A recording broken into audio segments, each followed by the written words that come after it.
Merhaba. Kısa bir video eklemek istedim.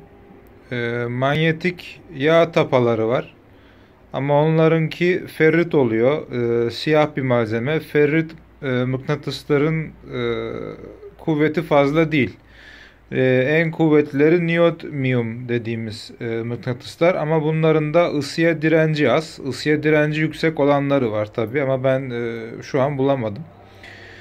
Bunlar sanırım 80 dereceden sonra özelliklerini kaybediyorlar. Ben bir deneme yapmak istedim.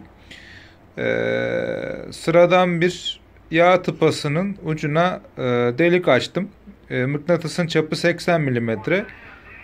8 santimlik bir matkap ucuyla delik açıp mıknatısı onun içine yerleştirdim. Mıknatısın düşme ihtimali yok. Yerine gayet sıkı bir şekilde yerleştirdim. Hatta biraz da abarttım, gördüğünüz gibi fazla çıkık. Yani deneme yapmak istiyorum.